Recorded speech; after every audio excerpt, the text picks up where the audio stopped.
Welcome, everybody. We are so glad that you've joined us this evening. We will give it a minute or two as people join the meeting. And we're just thrilled that everyone is here tonight. I know there's been a lot of enthusiasm for this project. It's obviously a long time coming. So we are going to start shortly. Thank you for being here. Everyone is auto muted as you enter, just so that we can keep this as a constructive, low distraction meeting. And we will absolutely be saving time at the end of the meeting for questions and answers, where people will be able to unmute. You can also put your questions in the chat. If you can reserve the chat for questions, that will greatly help our moderators make sure they see the questions. So if you want to have a conversation with someone, have a side private conversation, just so we can keep the full chat clear so we don't miss any questions. If you're not comfortable asking a question, you can send your question to myself. You can also send it to Sam. Can you introduce yourself real quickly, Sam? Are you still with us? Thank you. Yeah, absolutely. Hi, I'm Sam Schwarzkopf. I'm with the city's Office of Public Information and Engagement. I'm happy to take any questions that you don't want to post to the whole group, and I will be moderating questions after the presentation. Excellent. Well, I still see some folks trickling in. Let's give it a minute or two. We have quite a few third district on the line, I see. Happy New Year to everybody that's here so far. Okay, it is 6:02. I think we should go ahead and get started.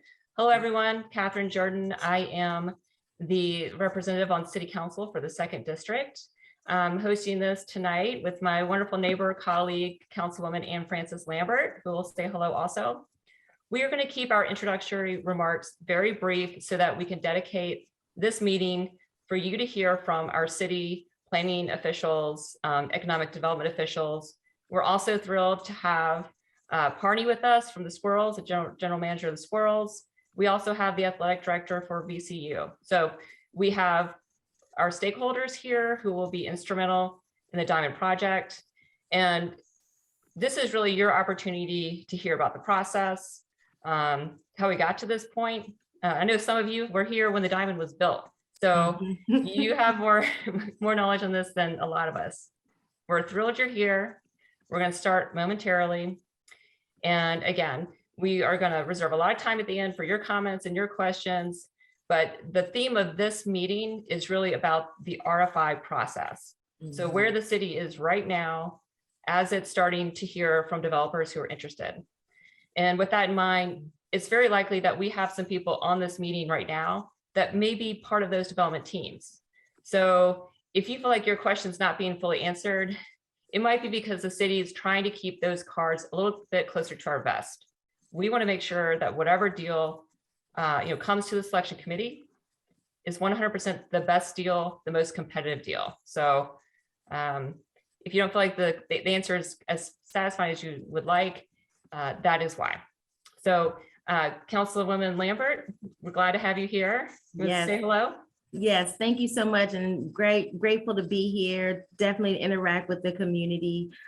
Just want to say thank you. No further ado, I'm going to go ahead and pass it on to Sam, and we can go ahead and get started with the meeting. Excellent, thank you. Awesome. So I'm very happy to announce that we have with us Maritza Mercado-Peachin, who will be kicking it off this evening.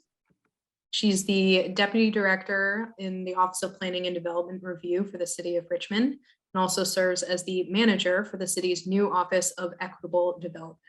Maritza? Thank you, Sam. Everyone should be able to see my screen. Thank you for hosting this joint meeting. We wanted to engage with the community as we were doing this RFI process and during this phase. And Councilwoman Lambert and Councilwoman Jordan recommended that this kind of joint meeting was the best way to reach Northsiders and people in the 2nd District as well. Thank you for inviting us and for your time.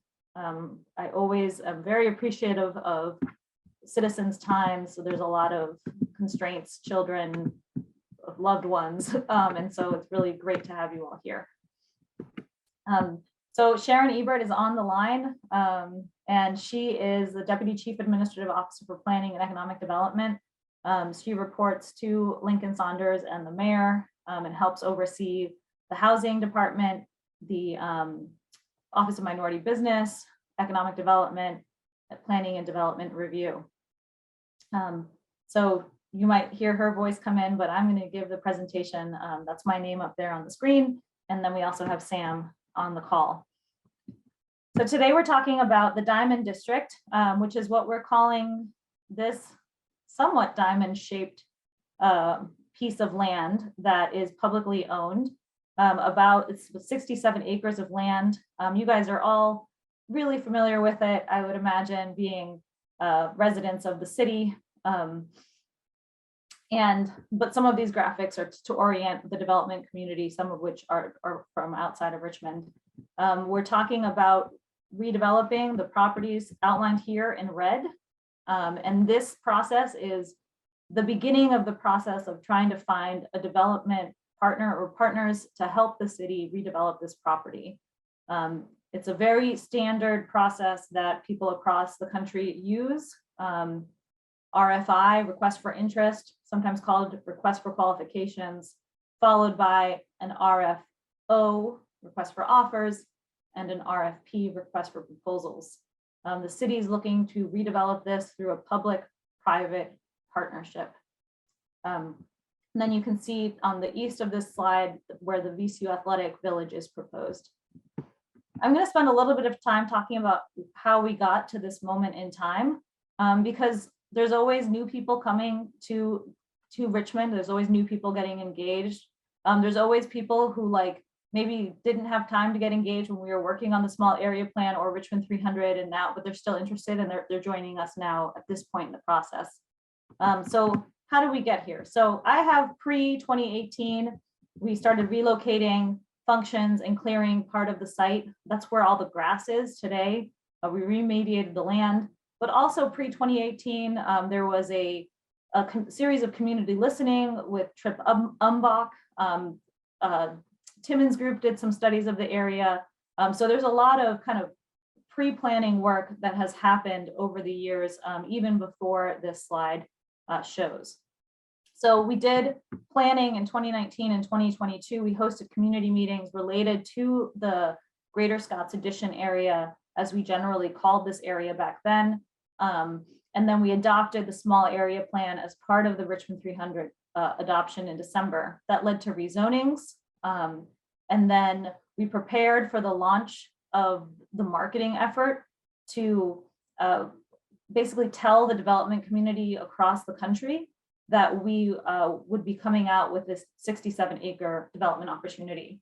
The reason we spent time marketing it is that we wanted this to be a competitive process. We wanted to make sure we could get a lot of people interested in this. And there's a lot of different types of developers that work on projects of this scale across the country. So we began marketing those opportunities. We used almost all of October, November, and December to do that. So going into the planning, I'm going to talk about the planning and the zoning, and then I'm going to talk about the RFI. So back, as I mentioned, we hosted 3 meetings in July, December, and February, specifically focused on the Greater Scots Addition. We actually also hosted a 4th in June 2020 when we shared the draft master plan before it was adopted as final. And then we had a lot of surveys. We got a lot of comments on the framework plan. As part of that process, our consultants kind of looked at different neighborhoods and how they were shaped and what attributes they had that made them successful, like mixed use neighborhoods. And that was kind of being extroverted. So the idea that some land uses are introverted and like buildings kind of look into themselves. And then there's other things that kind of welcome people from the outside in. And so these are kind of different tenets that we kind of learned from other places that we wanted to incorporate into the redevelopment of this part of the city. We established a vision. It's a lot of words. You can find it in the master plan, but it generally talks about mixed income, mixed use, multimodal, destination with kind of a series of neighborhoods that are connected to themselves and also to the greater neighborhoods outside of it. Back in 2019, we estimated that there was about 458 acres of vacant and underdeveloped property in the general area of Greater Scott's Addition. And so the plan kind of painted a vision for the future of what this area could look like. And the master plan includes some renderings of, this is current site. This is, if you're standing in the green space that the city cleared pre-2018, you can barely see off in the distance, you can barely see the Science Museum dome and the water tower on top of the cookie factory. And in the future, there could be an awesome open space that's framed by development that where kind of those uses spill out into the open space and creates a new amenity for people in our city. The boulevard itself could transform into a multimodal development. Again, these are all just renderings. These are kind of visionary ideas of what the place could be like. It doesn't mean that this is exactly what it's going to end up looking like when we're all done with this. It's just kind of starting to paint the picture.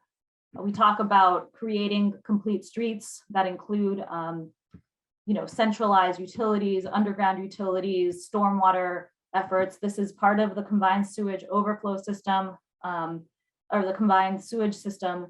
And so we want to make sure that we're redeveloping in a way that manages stormwater well on site. In the first framework plan that we shared with the community, we had the baseball stadium on the VCU Athletics property. And then we moved the stadium over to the city property because we heard from community members, particularly in Northside, about kind of wanting the diamond to stay a little bit closer to where it is existing rather than next to the neighborhoods over there. I want to make a pause on this slide a little bit. As you see these streets going through and the green space and the exact location of the ballpark and the exact location of these things, this is the plan. Some things may shift as developers give us proposals and we look more into the details of fulfilling the vision to create a walkable mixed-use, mixed-income community. So, for example, the ballpark may shift over to be closer to Ash. However, it would still stay on the city-owned property, and that relates to some sequencing of just construction and being able to put it in place. So the plan proposed a series of districts. I'm not going to go into each one, but a gateway district by the entrance off of the highway, a ballpark and entertainment district. We called it the Ownby district where Hardywood is, Allison district where Sauer Center is, and then this industrial mixed use district where Scott's Addition and then the area kind of west of Wawa is. It also proposed a series of open spaces. Again, exactly where these open spaces end up might not be exactly where the plan says, but the point is that we want to make sure that there is a series of open spaces, that we have outdoor green spaces for recreation, for relaxation, and for our citizens to enjoy, and not that it wouldn't be all fully built out with struck with buildings. We want them to be interconnected as well so that you can flow from one open space to another in a seamless connection. So this is kind of the vision that we set forward in the master plan, and we also outlined in the master plan priority next steps to implement that vision. And rezone is one that we already did, and request for proposals is where we are now. We're not calling it request for proposals. This is the exact language from the master plan. We're calling it a request for interest and request for offers, but it's basically the same idea of redeveloping the city-owned land and including elements such as a grand park and low-income housing. So you'll see that in the RFI document, we have a lot of goals that pull from this engagement process, that pull directly from what we had in the plan, that came from all of the surveys that we received and that we read. Now, a thing about surveys, someone said in one of the surveys that they wanted a velodrome on the site. We don't specifically have a velodrome called out on this property. it's like an indoor bicycle thing. So like with the surveys, we collect input, we collect ideas. Not every single idea like a velodrome end up into the final plan. So the previous zoning, we initiated the rezoning of this property last year. It was rezoned in July. The previous zoning was M1 and M2. And you can see on this map that there's a couple of properties, TOD1 and B5, that developers had already rezoned. So that signals to us as planners that if developers are going through the process of rezoning their own property, that those areas are on the verge of like shifting. So what happened in Scott's Addition, people didn't rezone, they instead did special use permits until we rezoned that property. So we went ahead and we rezoned the property as shown here to B7 and TOD1 to support the vision of the plan. We had public meetings for this. It was publicly noticed. There were signs all over the property, and it was adopted in July. In October, we started marketing. We have these two websites. The one on the left is geared more towards the general development community. The one on the right is part of our rva.gov ecosystem. And that's where we'll post links to recordings like this meeting and PDFs of meetings as well. So now we pick up a timeline to where we are today. That was all that we did before. And in December of 28th of last year, we released the request for interest. A request for interest is we're asking developers for their qualifications and their vision. So how they're qualified to do a project like this and what their general vision is for the property.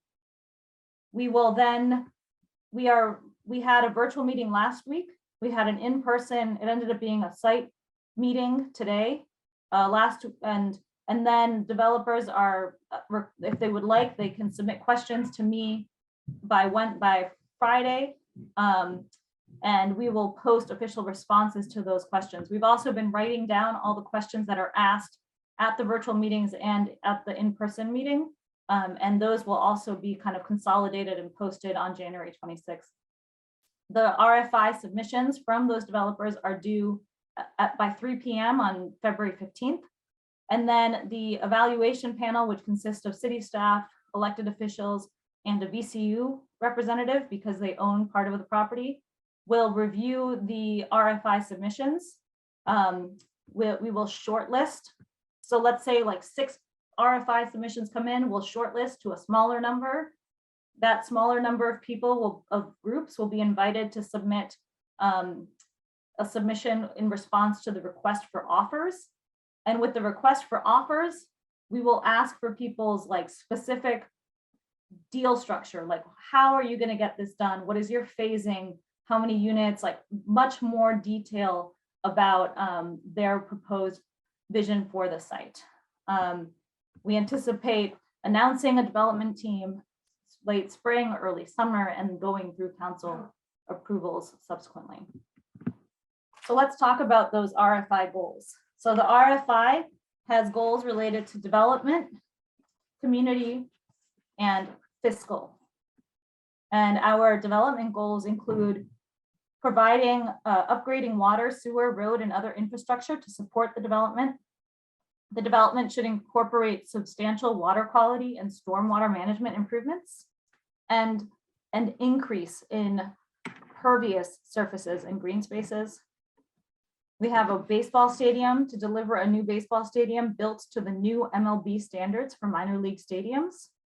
So the MLB, for people who are not like engaged in baseball things, the MLB kind of took the minor leagues and put them under them, and now they're kind of managing them, and they've made all these requirements for baseball stadiums. Some of the things that they want minor league stadiums to have include locker rooms and space for female staff, because now the baseball is having more and more female staff, and because a lot of the ballparks are outdated, they don't have that space. So there's various things. Most of them are player oriented and staff oriented. Various requirements that MLB is asking teams to adhere to by the 2025, so April 2025 season. So this new baseball stadium would be used by the Flying Squirrels and the VCU baseball team, as well as host events at least another 100 days each year. The city desires to have a new baseball stadium within the Diamond District, provided that the development of said baseball stadium does not require city financing, or in the alternative, minimizes any city financing to the greatest extent possible. As I said, the current baseball stadium does not meet MLB standards, and renovating the current Diamond baseball stadium to meet the standards is not feasible. For sports backers property, we would like the development team to enable the city, BUU, VCU, and the sports backers to relocate the sports backer stadium functions and redevelop the current site as part of the larger redevelopment. Same with the Arthur Ashe Junior Athletic Center.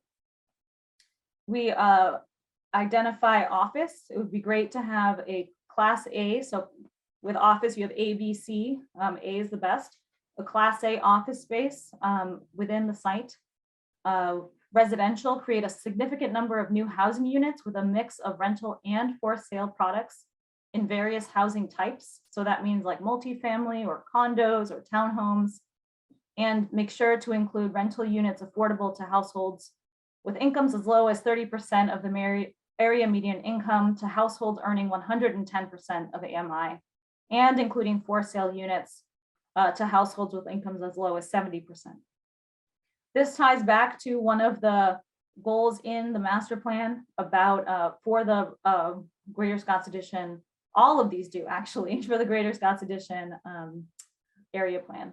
Developing a hotel space, integrating retail at the ground level where appropriate, utilizing a shared parking strategy with on-street parking, underground parking decks, wrapped parking, and no surface parking, except for the on-street parking. Transit, designing the site to take advantage of existing bus service and incent demand for more bus service. Prioritizing walking and biking on all streets. Developing a series of open spaces that are connected to one another. Follow a phasing strategy that includes in the first phase the delivery of the new baseball stadium and a phased approach for the rest of the property. Quality design using high quality distinctive architecture. One of the things about this site is that there really isn't an existing architecture, so we want to make sure that we create a visible landmark location from the highway. We create a sense of place at the street level. Sustainable development. We want the project to include state-of-the-art technology for new construction and promotes innovative and sustainable building methods. In terms of community, we want this to be a new neighborhood with a unique place, a new unique brand, a gridded street network that prioritizes walking, biking, and taking the bus. We want to make sure that the site incorporates features and destinations and amenities that welcome families and children, such as parks, playgrounds, daycare, recreation, and the like. Connectivity, we want it to be connected to the other communities that are adjacent to it, not just like siloed off. We want a sustainable district. So there's a lot of interesting things that you can do on a system-wide approach when you have so much property to create a resilient and sustainable place, like high performance building, renewable energy production, stormwater management, promoting multimodal compact mixed use development, combined heat and power. We want to continue to honor Arthur Ashe Jr.'s legacy. We want to create meaningful employments for local residents, providing at least a living wage, and using union employees for a portion of the construction. Diversity, we want to implement programs with a diverse, inclusive development team and diverse equity and ownership participation. And we want to include minority business enterprise and emerging small businesses in the development, design, financing, construction, ownership, equity, and construction of the project, and include minority business enterprises and emerging small businesses as contractors, vendors in the operations of the buildings and as tenants. In terms of fiscal goals, we want to create significant new revenues for the city. And then we want to utilize financial financing approaches that minimize public investment and risk and maximize private investment. We also have an idea of creating a fund to support technical assistance and training for minority business enterprise, offset costs for minority business enterprises to lease commercial spaces, and fund post-secondary scholarships for Richmond Public Schools students eligible for free or reduced lunch. So that is the ideal project, would include all of those components. These are all goals that we're asking development teams to respond to as they develop as they share their qualifications and share their vision for this site. And as we receive those submissions, we will be evaluating their submissions based on their experience as a development team, how many years they have doing this work, the kind of experience that they have providing lots of different services related to marketing and PR, architecture and design, engineering, baseball stadium development, that they're financially capable, that they have strong professional, financial, and project references, and that they have a diversity in their team and ownership structure.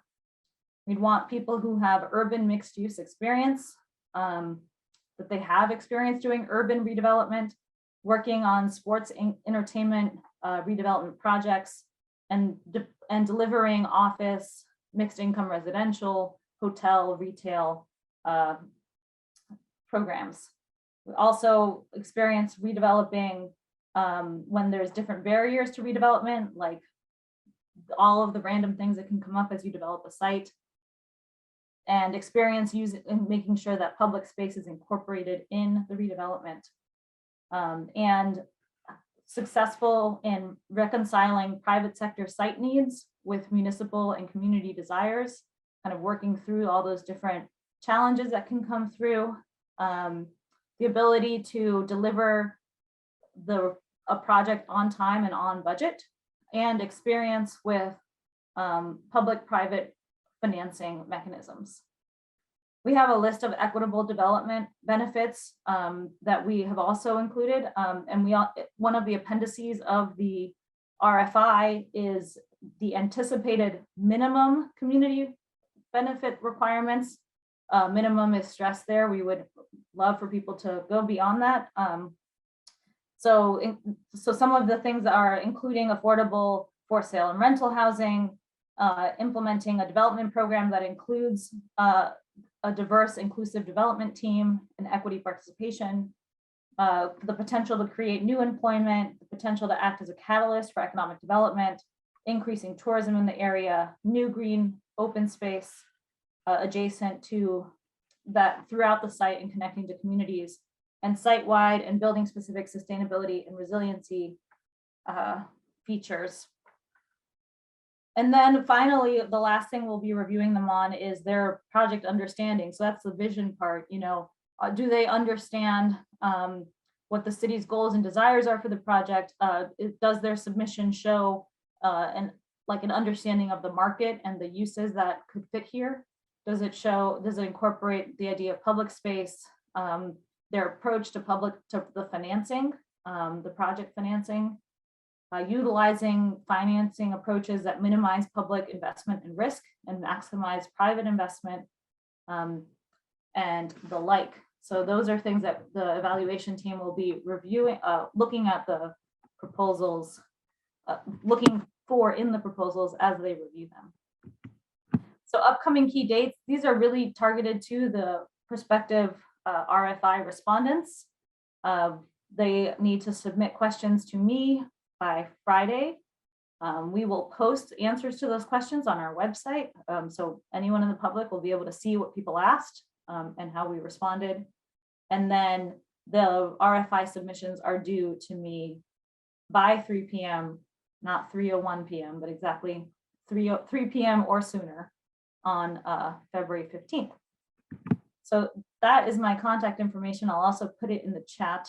I am the project manager for the Diamond District. So kind of I'm the funnel that everything comes to. There are other people, Sharon Ebert, Leonard Sledge, who are working on the project very intensely. but I'm kind of the person who's just keeping it all organized and moving forward. So I'm the one who gets all of the emails. So I think I've left a lot of time for questions, and I might bring my slides back up if it's relevant.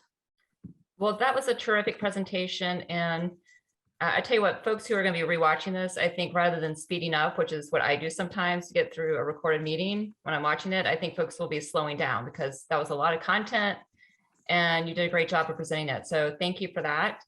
I'm going to quickly introduce some other people and then we will get into the Q&A. So I just want to acknowledge that we have our director of the planning department, Kevin Blanc, with us.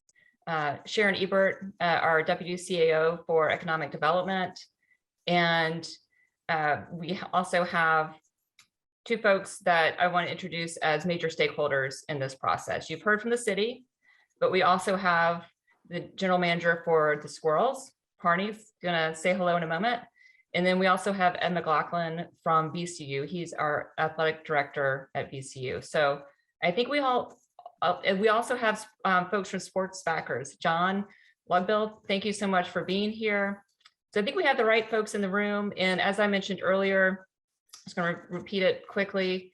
The purpose of this meeting really is to give the overview of where we are in this process, some of the background, and what the expectations are going forward for the process.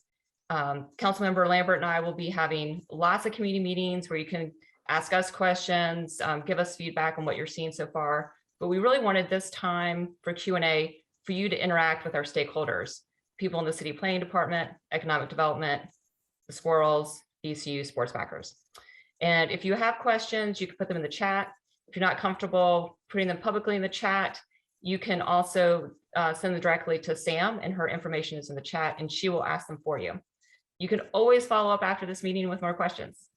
And this will be posted to the city's website for the Diamond development process. And the last thing I will say before I hand it over to Parney is that there are probably some people on this meeting or who will watch this meeting that might be submitting for this project. So keep that in mind with some of the questions you ask. If you feel you're not given a fulsome answer, it might be because the city is trying to keep their cards close to their vest to make sure that we're getting the most competitive bid that we can possibly get. With that, I'm going to hand it over to Parney. We are thrilled that you are in the 2nd district and we are going to make sure that you stay in the 2nd district. Thank you.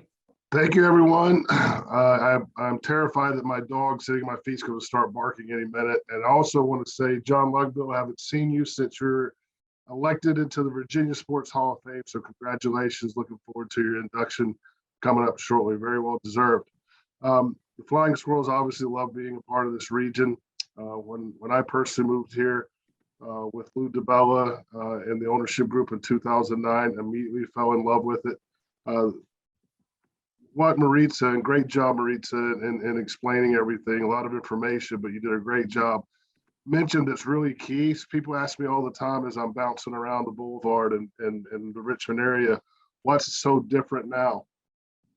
Well, when we got here in 2009, we talked about a new ballpark. And I always use I'm from Locust, North Carolina, so I'm a country guy, right? I always use an old analogy. Think about the car you drove in 1984 for those of us like me that are old enough to remember the cars we drove in 1984, right? Think about the cars that you drive in 2022. Completely different.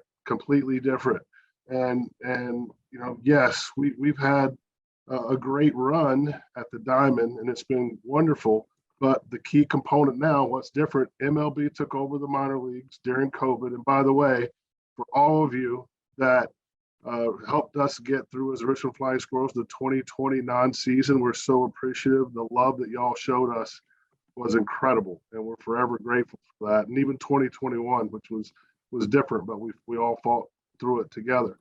But MLB took over, and the reason they took over was a couple of things, and I'll make this as quickly as Parney can make it.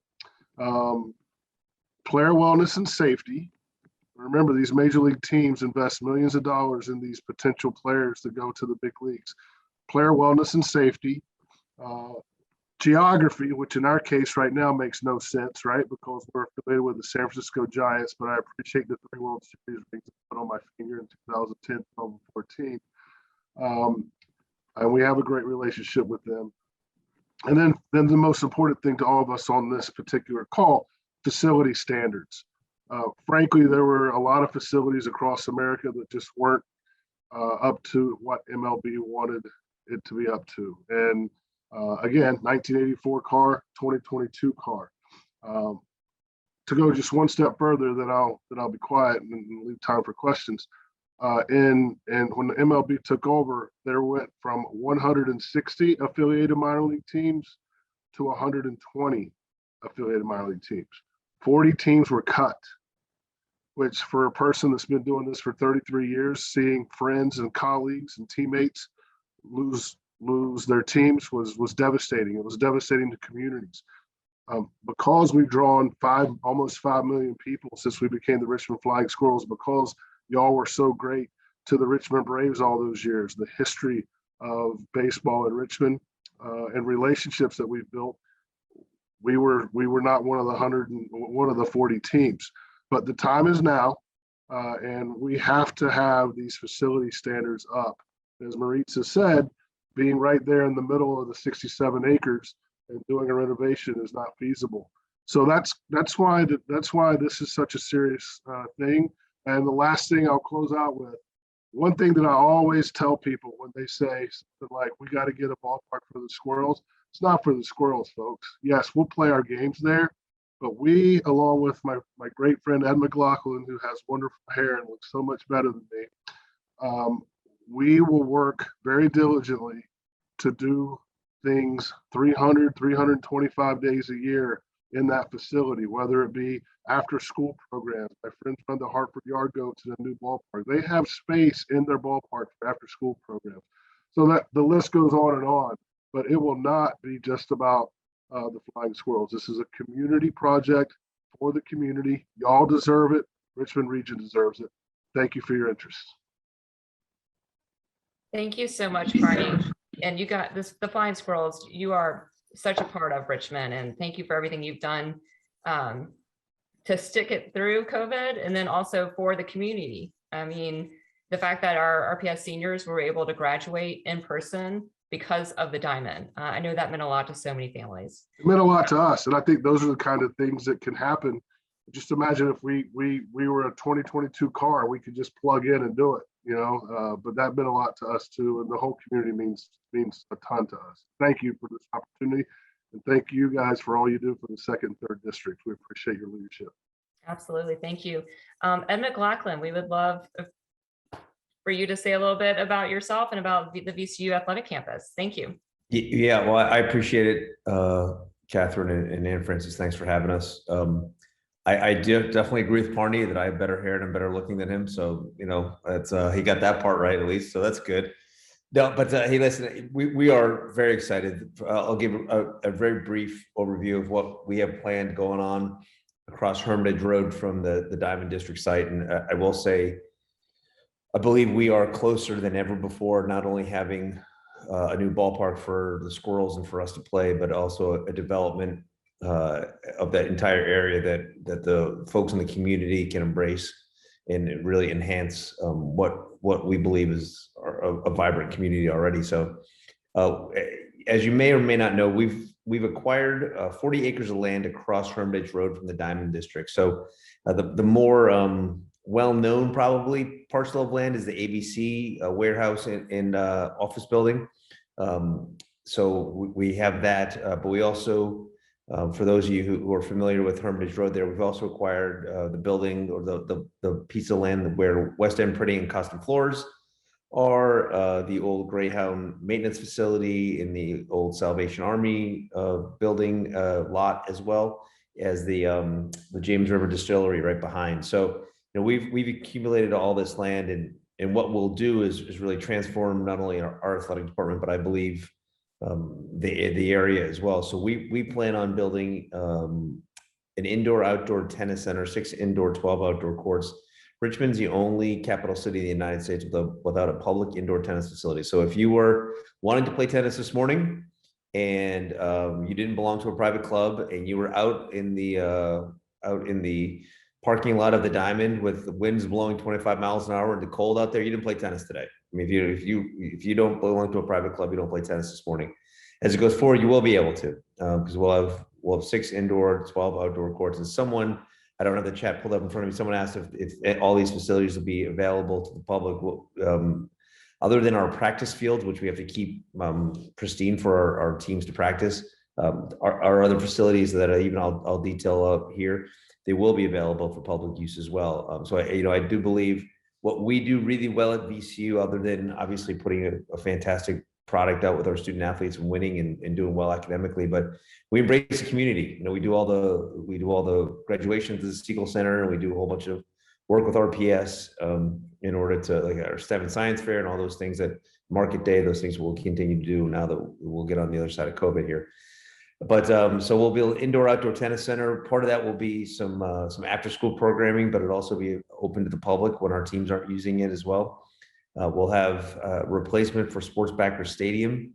We'll have a multi-purpose indoor facility that'll have an indoor track, and our hope is that we can not only attract really, really good indoor track events to the area from a sports tourism perspective, but also take up a lot of the stuff that will not be held in the Ash Center once that piece of land gets redeveloped as well. So, our hope is be a good community partner in that way as well. Indoor track will have some indoor courts on as well, whether they're basketball or futsal yet. We're still trying to work that out, but they'll have some indoor courts. And then we'll have a new outdoor track facility with my good friend John at Sports Backers, with our practice fields as well. So we are very, very excited in different elements of this. We've spoken with the Ash family. Some of you may know a guy named Boris Kojo, who's an actor. He played tennis at VCU.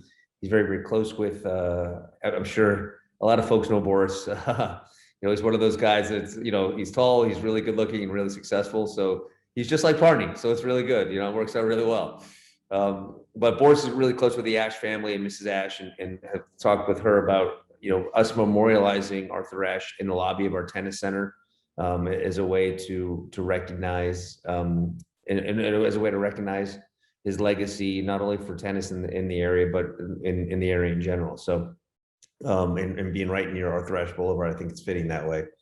But our hope is, like the ballpark, we are able to have these facilities busy, lights on, occupied, and vibrant 300 to 350 days a year. I mean, it's we really want to make sure our doors are open like we have in so many of our facilities around, and really embrace what we can do to enhance our community, not to push people out of the community, because we want the people who are on this call and the people who are not on this call but in the community, we want you to embrace this area and really be a part of it. So I think the more we can do and meet with folks like y'all and get some feedback and just make sure we know that, or that that we're invested in this, much like we've done in other parts of the second district as well. That I think it'll go really well. So we're looking forward to it. It's super, super exciting. Probably the question I get asked the most every day is, it's an easy one. Will VCU ever have football? And as I always tell people, not as long as I'm the athletic director. When VCU has a football team, I'll be bartending somewhere in the fan. So you can count on that, I can tell you. But the second tiredest question I hear is, when are we gonna have a new ballpark? And I'm very, very excited to be able to put that question to bed very soon. And with our great partnership with the city, and obviously with our friends at the Flying Squirrel. So I'm happy to get through whatever Catherine or Ann Francis, whatever y'all want to do. I'm happy to take questions now or later when it doesn't matter. But thanks to all of you for having interest in this. This is really important to the community, and I encourage you to think of all these, whether it's the ballpark or the tennis center, think of these as community centers where you play sports rather than just specific to that sport. Because I really do believe we can do so much more. Okay, excellent. Well, thank you so much, Ed. And for those of you who were on in the beginning, John Lobel, we're so happy to have you from Sports Backers. They're one of our stakeholders in this project as well. And at this point, I think let's go ahead and turn it over to Q&A. And Sam Schwarzkopf is going to be our moderator. She will pull questions out of the chat. And I think this is a safe group. We can probably unmute folks as well. If you would rather ask the question yourself, you're welcome to raise your hand. And again, this is recorded. It will be posted for people to review later. And yeah, we're glad everyone is here. Thank you.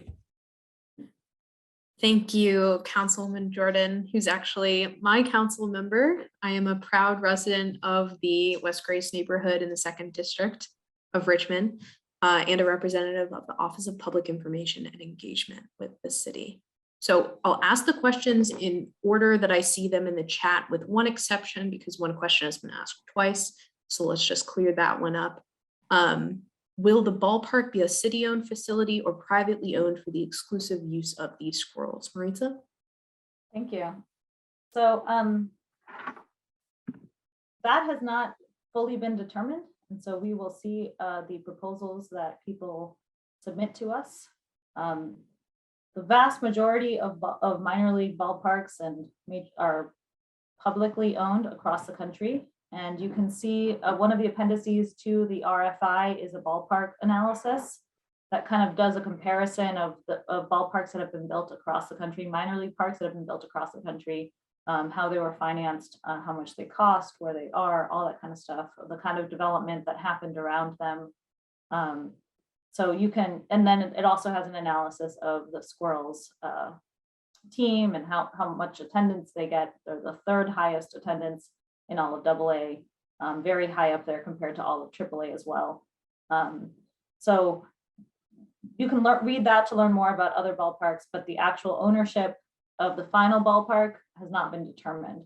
However, we do not envision it to be only for use by the Squirrels. The RFI specifically says it would be used by the Squirrels, VCU, baseball team, and at least 100 other events, which can vary from high school graduations to the Rotary Club renting out part of it, or whatever kind of, there's so many things you can do within the spaces. And so we don't have a specific idea of what those 100 events would be, but definitely want there to be a lot of community uses, as Parney mentioned in his remarks as well. Thank you. So looping back to the first question in the chat from Teresa, is it possible that more than one developer would be chosen for the various districts, or is it all going to be one developer? I interpret for the various districts, meaning like for all of the city property, Yes. the 67 acres. And we have not determined that. The RFI says that the city may select one or multiple. So we'll see what we get. Arnie, did you want to speak to the stadium question earlier? I was just going to say that across the country, as I said, I've been doing this 33 years in minor league baseball, and all across the country, Maritza said 100 events, and that's great. But teams in Charlotte, teams in Kannapolis, North Carolina, where I was raised, home of Dale Earnhardt Sr., Indianapolis, El Paso, all across the country, you're seeing non-baseball events in very, very high numbers that I think people from all walks of life in the community would be very excited about.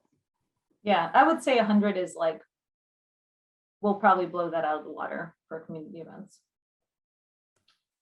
Awesome. The next question was from Grady. It was about the VCU Athletic Village. Grady, interrupt me if you don't feel it's been adequately answered, but I think Ed did address it. I think Okay, so. Great. Moving on to a question from Beth. Is there a target for the number of units of office, residential, hotel, and retail spaces? We will see what development teams propose. We've done some analysis, and we want to see what people propose in response, how they view the market. I think this is a very large project, so it'll be done in phases and kind of trying to absorb housing units. But the property can accommodate several 100,000 or more apartment units, or housing units rather, not necessarily apartments, but we don't have a specific number in the RFI of how many. Beth follows up, is there a green design goal like LEED or other certification criteria? So we don't specify in the RFI LEED specifically because there's other green building practices as well that are very wonderful and achieve the same goals as LEED. But we do specify that one of our goals is to have high performance buildings and incorporate sustainability features at a building level, but also at a site-wide level. Since it is such a huge site that's all mainly contiguous, there's a lot of cool things you can do when you have a big property like that, related to stormwater management, related to energy production. So that's a goal that we also list in the RFI. Lakeisha asks, is there more detail on the future of the Arthur Ashe Center? I think she's just looking for an expanded explanation of what's going to happen there. At this point, we're just saying we want to relocate those functions to a better facility. And so the exact details of what that looks like, we do not have that answer yet. Thank you. Someone anonymously asked, how many jobs would this development create? How many will be specifically for residents of Richmond? And what is the portion of union employees set in this RFI? Because we don't totally know exactly the development program, that'll be more in the request for offer stage where we get into the detail of like what someone is specifically going to do. I can't answer the question about the number of jobs that will be created. However, we do have a goal in the plan that we would like developments to seek to employ local Richmond residents and to use union as a portion of the construction jobs. Sharon, do you have anything to add?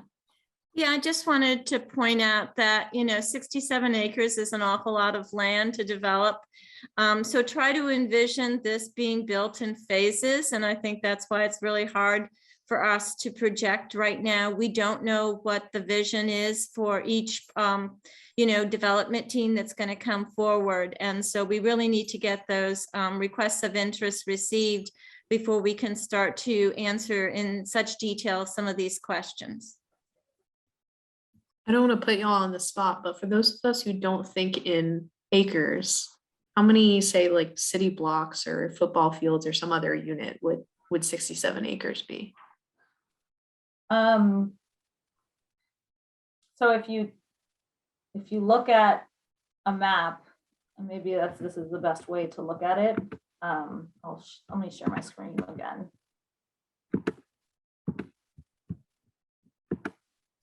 That's a great question. I think it'd be interesting to see the outline of the Diamond District over some of our other city neighborhoods, just to get, Right. this is the scale. Thank you. These are great questions, everybody. Yeah, so if you look at, sorry. All right. Now no one can see my thing because it went on to the other one. This is funny. But so if you look at the Diamond District and how big it is, it's like bigger than all of the Athletic Village and Ownby combined. It's a pretty large area. Maritza, you have to share your screen again. Well, that did not really work. I'm sorry. Let me go to a different map. Why don't we go on to the next question, then we can circle back when you get this slide up. Thanks. Sure. If the proposed ballpark will go on Arthur Ashe Boulevard, what will happen to the ABC warehouse space? Asks Willie. The ABC warehouse space is part of the VCU Athletic Village. Ed, do you want to speak? Yeah, to I'll jump in that there. Yeah, so our plan right now is as conceived is that we would have our new soccer stadium and our new tennis center would be on the ABC facility. Thank you. Martha asks, where will kids from this new neighborhood go to school? I think technically right now this area is zoned to Fox. But things would have to could be rezoned. as new developments happen? That's a good question. DeWitt asks, is there a possibility of a big box store of some type to be included in the Diamond District? Or will all stores be relatively small in footprint, even if they represent a major retailer? At this point, the tenants of who's going to be in what space are totally not determined.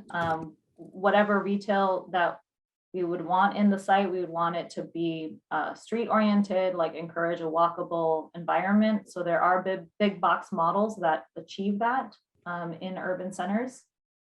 So that could happen, but at this point, we have no idea who the exact tenants will be. One of our goals does specifically, though, say that we would like some of the tenants to be minority business enterprise and emerging small businesses. Next question from Grady. You say excited about this, especially focus on parks, open space, small and locally owned businesses. What is the hopeful timeline for actually getting a substantial amount of the building and work to be completed? Well, the hope is the RFI states delivering a ballpark by opening day 2025, so that would be April 2025. So that part would be part of an early phase. Some of the other pieces, we'll see what development teams propose in terms of the phasing. It also depends on how markets are at that moment, how real estate markets are. So some of this stuff is a little bit hard to pin down specific completion dates at this moment. One thing that I saw in the chat, Holton is a mile away from this site as well. So I mean, and like Mary Mumford's not that far. So I mean, like, Obama's actually not that far either. So Carver isn't very far. So there's a lot of different schools that could feed into this area as it redevelops.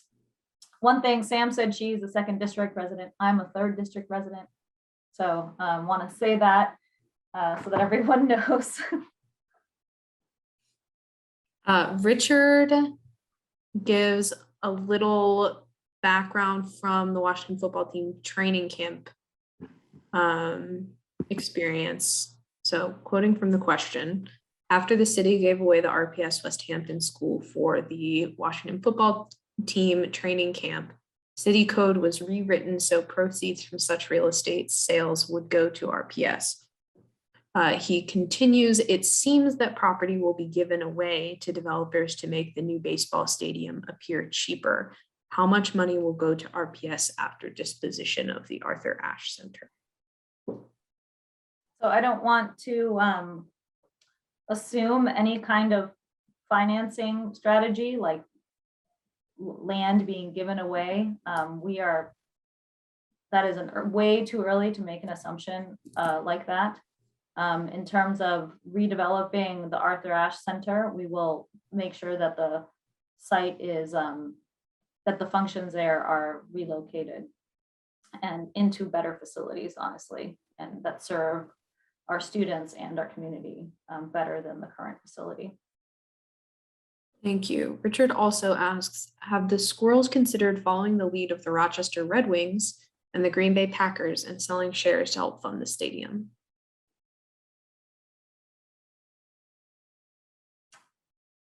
I don't know enough about those deals to be able to speak to that specifically as a financing mechanism.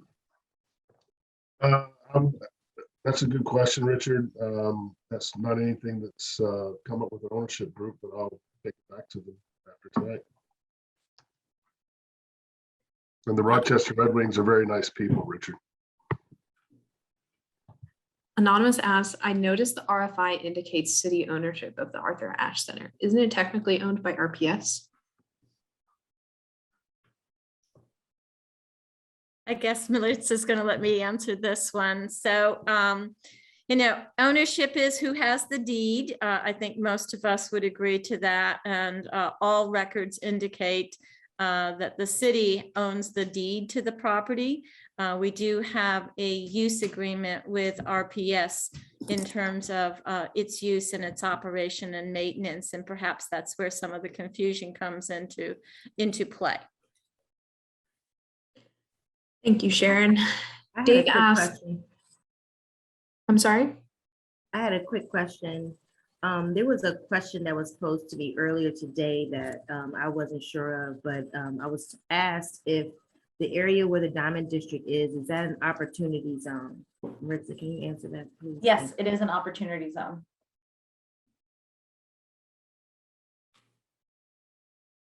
Okay. Jerry asks, will formal apples to apples scoring or grading rubrics be used to evaluate the submissions in both phases? If so, will the public have an opportunity to view and comment on them?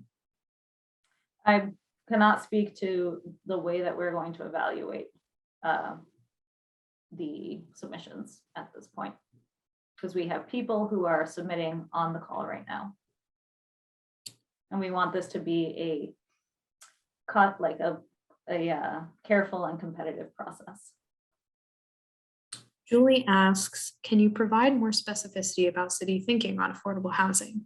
She says it seems confusing to citizens. Although we hear conversation about a commitment to affordability, current construction like the apartments in Broad and Lombardi and housing across from Maggie Walker High School does not seem to have affordable components. Thank you.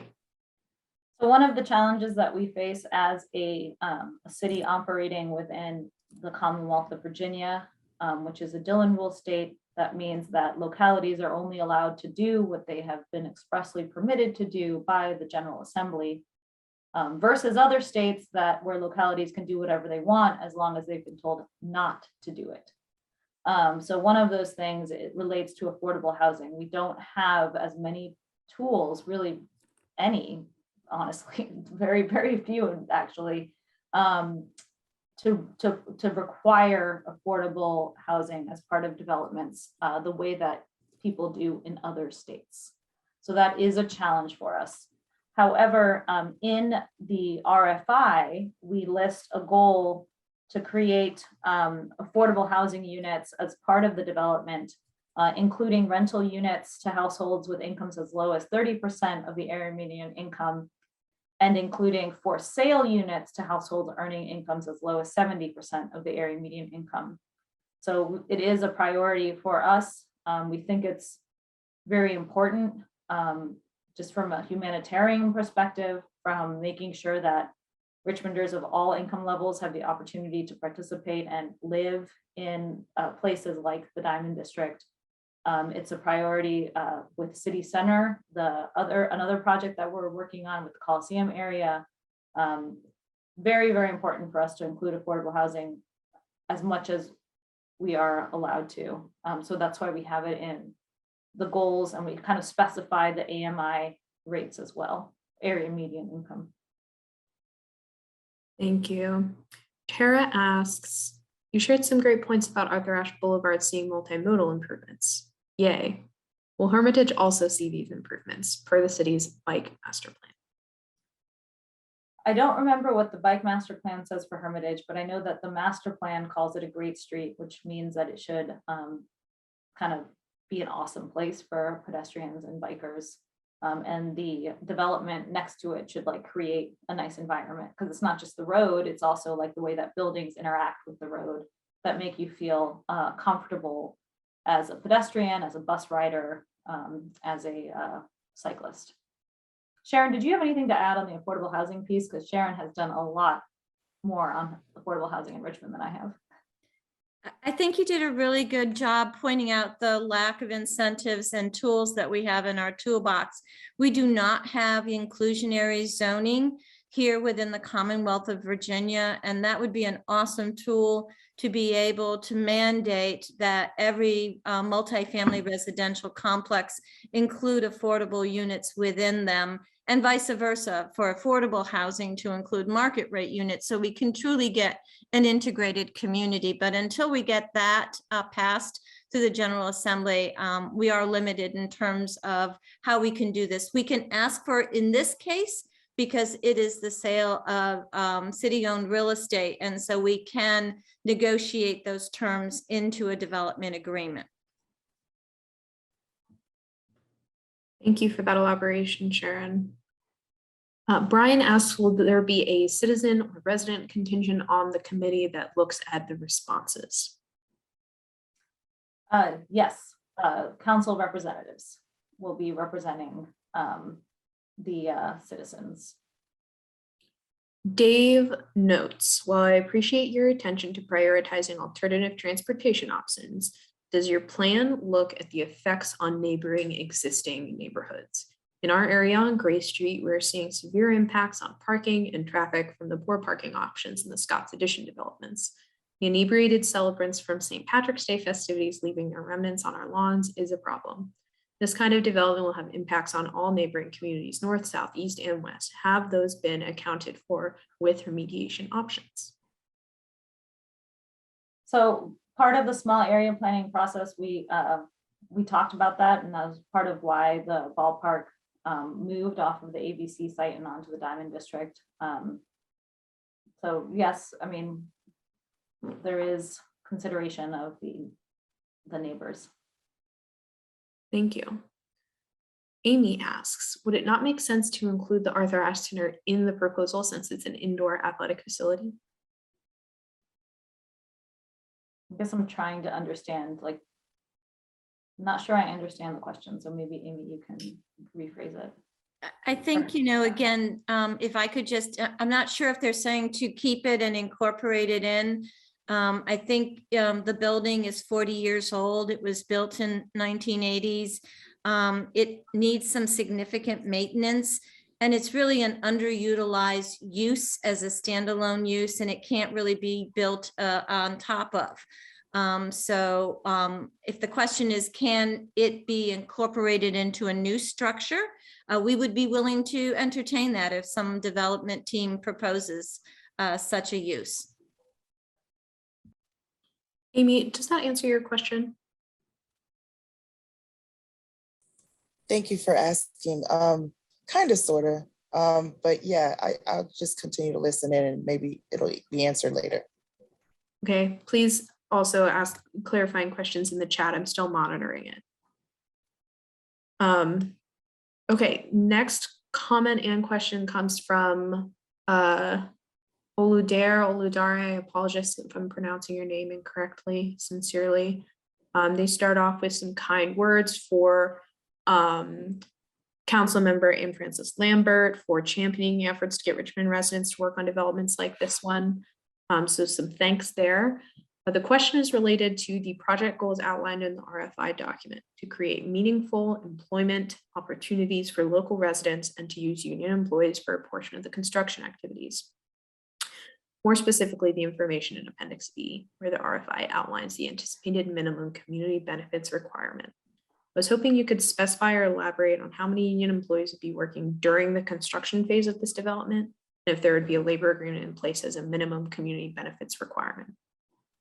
So I cannot speak to the number of employees that will be employed at all in this development yet, because we don't have a specific development program yet that you use to project those things.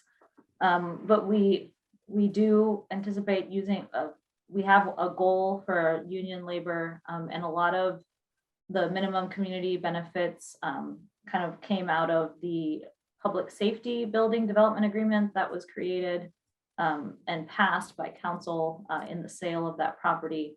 So that's a good template for folks to refer to as a deal that Leonard Sledge, the Director of Economic Development, negotiated with that developer and passed through council. Thank you. Anonymous question asks, could you discuss this project in relation to the Richmond 300 plan? And this is a question to the entire panel. I think I already did that in the presentation, so maybe the person came late. Yeah, I think so. Yeah, but I shared a long presentation about what the Richmond 300 plan was, how it included a gateway district and a ballpark district, a ballpark entertainment district, and two of the priority next steps for implementing that vision for the greater Scott's Addition area were to rezone, which we completed last year, and to start the process to find a development team to redevelop this property. And so that's where we are right now. Amy asks, with the Coliseum and the Arthur Ashe Center both out of use in the future, where will Richmond's big indoor space for emergencies in our FEMA plan be? What was the last part? Emergencies and emergencies in our FEMA plan. Ah. I have not looked at our FEMA plan. Sharon, go ahead. Yeah, so actually we have two schools, elementary schools, Blackwell Elementary School on the south side and Holden on the north side that are already in our emergency management plan. And should we have some kind of sustained disaster, whether that be a hurricane, tornado, God forbid, fire, that would literally displace people from their homes, for example, those two elementary schools would be open. And so that is in the plan. And Sharon, I'll add to that too. And typically when large scale things have come up, the governor stands up the Siegel Center as a FEMA spot as well. Thank you, Sharon. Thank you, Ed. Bill asks, this is the fourth, at least, attempt at a TIF. This is Bill's words, attempt at a TIF for a publicly financed ballpark. Then there was an assurance that VCU and the Squirrels would have a deal on the ABC site. Only in the last year did that change. Major tax dollars for schools, public safety services will be impacted. Again, Bill's words. So explain the change, please. So Bill, perhaps you weren't here at the beginning of the presentation, but I spoke to how through public comment, when we did the small area plan, the ballpark moved from the ABC site and remained on the Diamond site. And that was through community engagement. We listened to Northside residents and moved it back over. Anything to add, Ed or Parney, on how that's happened? Okay. Okay. Randy asks, can we expect a coordinated city and state VDOT effort to reroute exit 78 and its dangerous dead end exit? Apologies if that improvement is already in development, but it's a terrible exit and unsightly entrance from southbound 195. And then Sam, she added, I actually think the exit is an unsightly gateway, both south and northbound. Fair enough. So yes, there's always a coordination between the city and VDOT as it relates to the highway going through our city. So there will be continued coordination on those interchanges. Okay, those are all the questions I have recorded.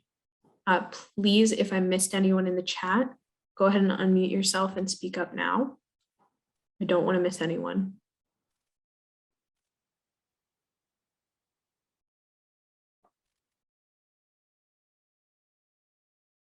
Okay, then I think we have covered our bases, Councilwoman. Great. Well, I just want to again thank everyone for participating. Councilwoman Ann Francis and I, we've been hearing a lot about this project for a long time, as have many of the people here tonight. So stay engaged. We will put this video out for people to share around. If you missed it, there will absolutely be more meetings. Mirza, is there an event calendar on the website where people can see future presentations? I know the past presentations to City Council have been recorded and you can watch those. And we will continue to share information as this unfolds. And as was noted earlier, you will have council representation on the selection committee, and expect to hear from those individuals for your opinion. And certainly let Councilmember Lambert and myself know how you feel as this unfolds. We want to hear from you. This is going to be our new neighborhood. And we have every opportunity to make it great, but also make it right for the city. We all want this to be a successful project. And we've learned a lot of lessons as a city about how to do this differently, perhaps. So any last comments from our panelists? Feel free to unmute yourself or raise your hand and give us a send off. I would say that I have met with economic development professionals across the country, and it is very often that there are many stories of projects that did not happen. So as people talk about, like, Richmond didn't do this and this project didn't happen, the person who said, oh, there's been 4 attempts at blah, blah, blah, blah. That's part of this kind of business. This time around, we have a small area plan. We have the rezoning. we have a city that is growing and is increasingly on the map across the country. People are noticing Richmond. And so that kind of puts us in a really good position to redevelop the property this time around. And so we are excited to have all of you here and happy to entertain your questions as they come up. And we'll be posting answers to those on our site. Make sure to keep looking at that site. Right now, we don't have any upcoming meetings, but there will be more in the future, and we will have ways for citizens to continue to have input in the process. And can I just plug for a second, Maritza? Access to all of that is on rva.gov. So I posted a link in the chat. Go ahead, just bookmark that page because we're going to be hosting all of the important information on that page, whether it's when the next community meeting is, any opportunity for comment, or just the updating details on the process. I just want to add one thing. If you all can share that link to your neighbors, those that weren't able to be on this call tonight, please share this information so that we can get as much engagement from the city as possible. And I thank you all for your time. Great. Thank you, everybody. Good night. Good night. Thank you.